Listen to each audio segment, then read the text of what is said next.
Proses belajar bagi setiap individu dimulai dari sejak bayi sampai tua. Sejak mengenal dunia, sang anak belajar mengenal ibunya, belajar mengungkapkan rasa lapar dan dahaga. Kemudian pada perkembangannya, si kecil belajar berbagai hal sesuai dengan tahapan usia perkembangannya. Dunia anak-anak selalu memancing orang dewasa yang memiliki perhatian lebih kepada mereka untuk berpikir ekstra bagaimana berinteraksi dengan anak-anak dan lain sebagainya. Semua membutuhkan pemikiran lebih jauh dan pertimbangan lebih dalam. Ruang bagi kreativitas dan mengasah kemampuan si kecil misalnya tidak bisa dihadirkan begitu saja tanpa memikirkan faktor keamanan bagi pengguna ruang tersebut. Hal-hal semacam inilah yang menggerakkan seorang arsitek untuk memahami karakteristik anak lebih dulu. Karena selain terdapat perbedaan sifat dan sikap dengan orang dewasa, skala ruang yang dibutuhkan oleh anak sebagai pengguna ruang juga berbeda. Jendelanya sendiri kami desain setinggi 1,20 meter yang kami pikir anak-anak bisa melihat keluar dengan ketinggian jendela seperti itu gitu. Kalau jendela yang di bagian atas tentunya anak-anak tidak bisa melihat keluar. Andra Matin, arsitek Indonesia yang telah melakukan terobosan untuk Go International dengan mempromosikan karya-karyanya lewat media internasional, mengembalikan kenangan masa kecilnya ketika mendapatkan tugas untuk membuat sebuah desain yang diperuntukkan bagi anak-anak. Ingin mencoba memahami karakternya dan bagaimana sungguh masa kanak-kanak saya yang begitu bahagia, walaupun saya sebagai anak kampung di kota gitu. Bahwa belajar itu tidak hanya di kelas, bahwa belajar itu semua alam semesta, semua yang ada itu memang harus kita pelajari. Baginya, bereksplorasi sangatlah penting. Ia yakin seorang anak pun tidak ingin dibatasi untuk menjelajahi dunia. Karenanya, Andra melakukan eksplorasi terhadap segala hal, bukan saja dunia arsitektur, tetapi juga seni secara keseluruhan. Kalau kita membuat sekolah, saya tidak pernah berpikir bahwa kita membuat suatu kelas. Kungkungan kelas itu hilang gitu.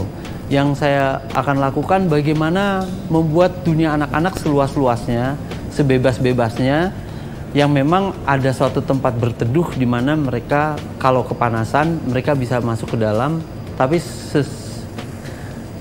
sisanya mereka bisa berada di luar, belajar di bawah pohon, belajar mengamati lingkungan, belajar mengamati apa yang ada di sekitar, karena memang begitulah anak-anak. Dalam merancang, Andra Matin yang biasa juga disapa Aang, ingin menciptakan rancangan yang unity, sebuah perpaduan antara arsitektur kini yang condong ke arah modern kontemporer, tetapi tetap memelihara identitas lokal yang kuat. Ya, pada umumnya begitu saya dapat satu task, saya sebetulnya ingin tahu di mana tempatnya gitu, karena tempat itu mempunyai kekuatan tersendiri. Setiap tempat selalu ada potensinya, ada soul-nya. Salah satu yang paling menarik di arsitektur adalah space. Bermain di space itu kita terbebas dari form, terbebas dari segala macam apapun. Kalau space-nya sudah terbentuk, maka formnya akan menempatkan space itu pada tempatnya yang tepat. Berkaitan dengan genre dalam arsitektur, Andra yang banyak bermain dengan bentuk-bentuk geometris dan cenderung minimalis, justru enggan dan menolak jika dikatakan arsitek minimalis. Ia lebih setuju apabila rancangannya disebut arsitektur kini atau kontemporer. Karena dalam merancang, ia selalu mencari ide-ide baru yang segar. Ide saat ini beda dengan ide yang terdahulu ataupun ide yang akan datang. Sebut saja hasil karyanya adalah arsitektur Andra Matin. Arsitek yang merintis karir sejak 1997 dan berkali-kali berhasil meraih penghargaan ini, ingin selalu memberi warna baru bagi perkembangan arsitektur Indonesia. Kedudukannya sebagai Ketua Badan Penghargaan dan Sayembara Karya Arsitektur di Ikatan Arsitektur Indonesia Nasional merupakan salah satu upaya dan bentuk pengabdian Andra terhadap komitmennya. Dalam karyanya yang lain, Andra jujur pada komitmennya, tidak tentang style, namun tetap orisinil dan sesuai konteks. Di beberapa karya saya yang lainnya, salah satunya mungkin di Gedung 28, desain atap pun saya tidak pernah atap ciri khas kantor Andra Matin adalah demikian, tidak gitu. Tapi atap di sini adalah inspirasi dari rumah-rumah kumuh yang ada di Jakarta. Jadi atap yang mencong-mencong ke sana kemari gitu loh. Sehingga desain itu bisa berekspresi bebas gitu. Segala sesuatu yang ada di Gedung Galeri 28 boleh dikatakan yang mewakili prinsip dasar pemikiran Andra Matin dalam mencipta studio IMMG. Sebuah studio yang didedikasikan khusus untuk anak-anak. Di Indonesia, tidak banyak arsitektur kantor yang secara fisik menyuarakan atau mewakili jenis dan sifat bidang usaha yang dijalankan di dalamnya. Hanya label perusahaan saja yang menjadi identitas fungsi suatu gedung. Gedung Studio IMMG. Di sini, sedikitnya ada 3 aktivitas utama yang berjalan: perkantoran, studio, dan sekolah anak usia dini. Pemilik studio dan arsitek sama-sama berhadapan dengan kenyataan bahwa daerah Kemang di Jakarta Selatan adalah daerah yang secara visual semraut. Padat gedung, padat kendaraan, dan gersang. Namun lahan yang disediakan untuk IMMG nyatanya bak oase. Banyak pohon besar yang tegak berdiri, memberi keteduhan bagi individu yang datang ke sana. Saya melihat di situ, IMMG itu jalan yang satu arah, kemudian padat gitu. Karena sehari-hari di situ macet, jadi sangat menyenangkan kalau kita membuat sesuatu jeda di situ. Orang di antara kemacetan dia akan melihat sesuatu yang teduh gitu. Jadi yang saya terpikirkan awal bahwa orang harus melihat keterbukaan, melihat keteduhan. Akses visual yang dapat dinikmati oleh publik, itulah yang ingin ditawarkan oleh Andra Matin untuk melengkapi rancangan studionya. Selain ketiadaan pagar, bentuk bangunan dibuat transparan. Saya menginginkan batasan antara arsitektur dengan neighborhood-nya itu hilang, blended. Orang akan senang melihat sampai ke ujung side. Makanya pagar segala macam itu pengennya nggak ada gitu dari awal. Kemudian pohon-pohon ditampilkan, bangunan dibuat setransparan mungkin sampai ke pojok. Sedangkan untuk rancangan bangunannya, Andra Matin mencoba mengeksplorasi dan mencari inspirasi dari karakter anak-anak, sederhana, ceria, bebas, dan lepas. 3 komposisi bangunan dengan bentuk-bentuk simetris sederhana menjadi pilihan. 1 buah bangunan berbentuk bujur sangkar yang berfungsi sebagai studio, ditumpangi sebuah massa bangunan yang berbentuk oval yang dimanfaatkan sebagai area kantor. Di sebelahnya, berdiri sebuah bangunan balok memanjang untuk playgroup dan merchandising. Bagaimana kita membuat suatu tempat arsitektur yang teduh, arsitektur yang tidak kena hujan, arsitektur yang cukup matahari. Walaupun apapun bentuk wujudnya. IMMG misalnya wujudnya berupa oval tanpa overstack gitu. Tetapi kita lengkapi dengan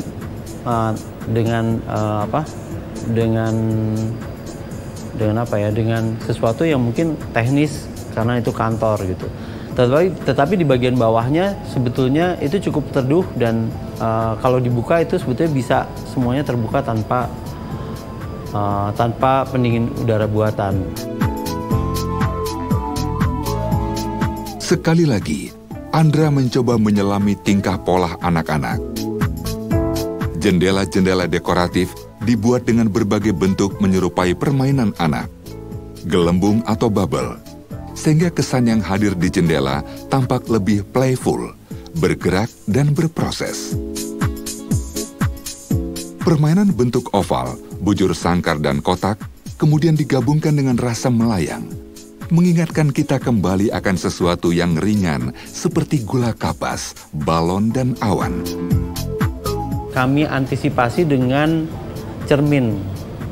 Cermin itu yang membuat seolah-olah tetap melayang dan semua hijau yang ada itu terpantul di cermin sehingga kesan transparannya walaupun ada tetapi lebih ambigi. Jadi seolah-olah menerus tapi sebetulnya yang di bagian atas sebesar 1 meter itu bagian dari manipulatif karena refleksi dari cermin.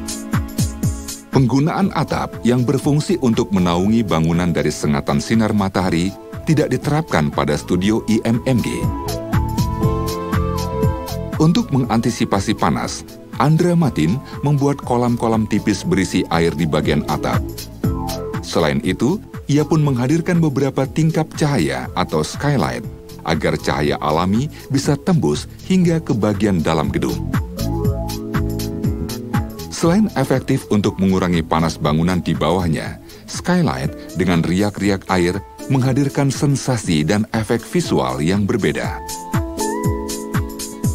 Untuk mengurangi rasa panas di bagian lainnya, di sekitar studio dibuat kolam yang juga berfungsi sebagai pendinginan bagi beton untuk menghindari retakan. Keinginan Andra Matin untuk membuat keseimbangan elemen natural dengan arsitektur pada tapak, senyawa antara gedung dengan hijaunya pohon-pohon, tidak semuanya bisa terwujud. Ada hal yang sebetulnya sampai sekarang belum terlihat di IMMG yang dari awalnya saya menginginkannya, yaitu bagian dari tangga yang di sebelah kanan itu harusnya tertutup oleh tanaman rambat, di mana sekarang itu wire mesh-nya sudah ada semuanya, sudah siap, tapi tanaman rambatnya tak kunjung berbuah, tak kunjung berbunyi. Sebetulnya kalau itu ada lagi membuat gedungnya lebih tenggelam lagi terhadap hijau, mungkin membuat anak-anak juga bisa lebih mengenal bahwa tanaman itu tidak hanya tumbuh dari dasar, tapi tanaman itu juga bisa merambat, dan di dalam kompleks itu anak-anak belajar mencintai bagaimana hidup dengan natural, hidup dengan tanaman. Ada satu pemikiran kritis yang bisa ditarik dari penciptaan studio IMMG oleh Andra Matin ini. Dunia anak bukanlah dunia dewasa yang dikerdilkan. Sejauh mana arsitektur Indonesia mau lebih peka dan intens membahasakan anak dalam sebuah karya yang memiliki ruang.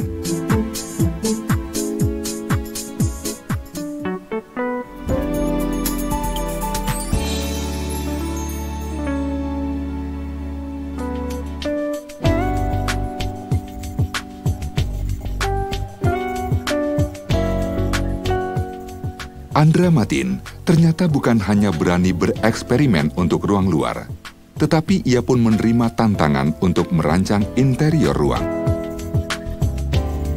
Kali ini, ruang yang akan dirancangnya pun bukanlah sebuah ruang untuk lingkup hunian yang sampai kini masih mendominasi proyeknya. Tetapi Andra diminta untuk merancang sebuah one-stop entertaining spot. Terdiri dari layar Cineplex, lounge, cafe, panggung, dan resto. Megaplex, sesuatu yang besar, sesuatu yang banyak gitu.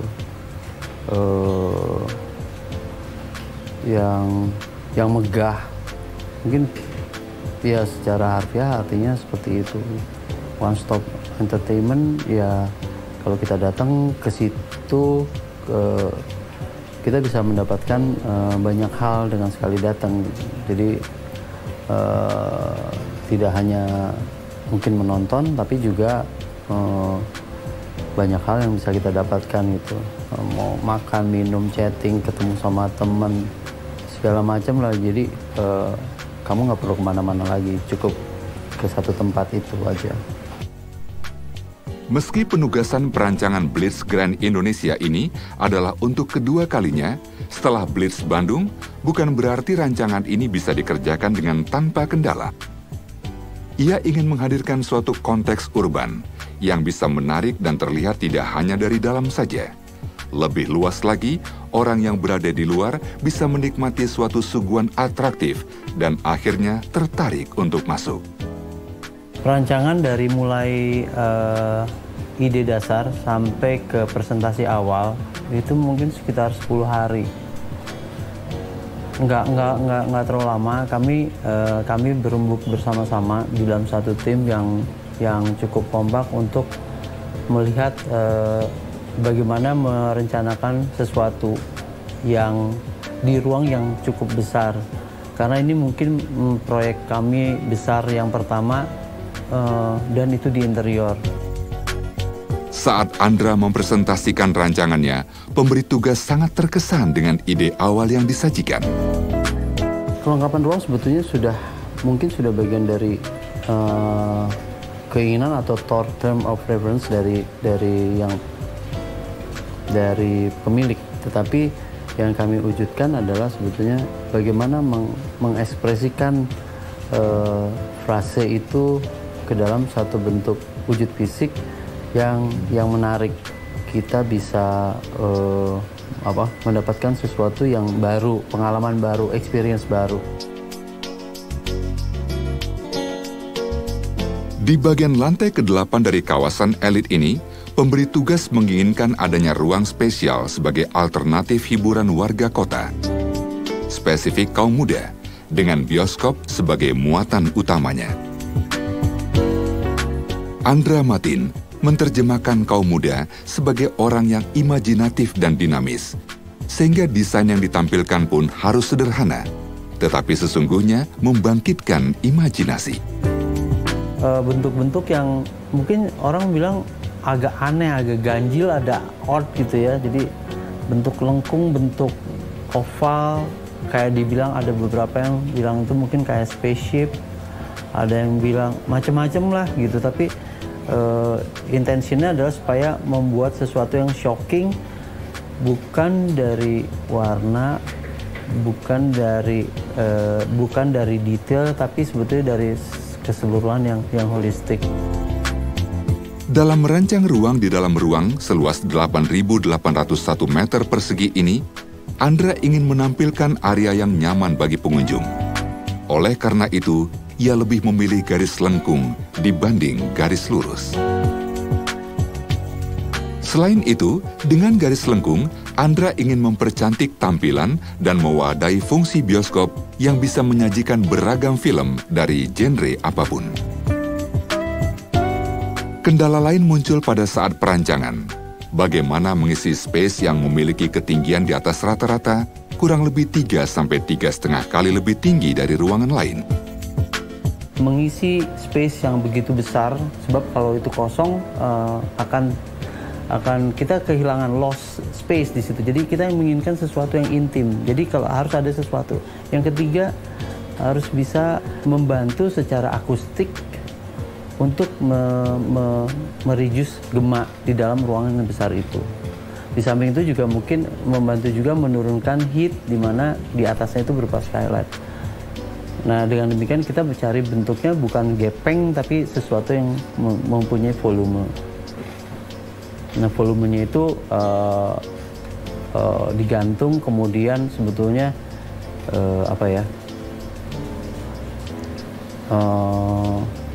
kalau bisa ada sesuatu lagi. Jadi begitu orang mendekat, orang akan melihat lagi lebih mendalam tentang detail volume benda tersebut.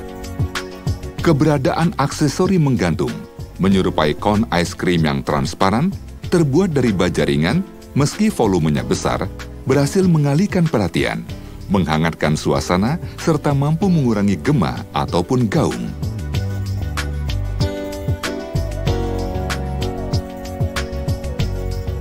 Pendekatan akustik lainnya adalah mengkombinasikan dinding masif dan dinding berlubang di sana-sini.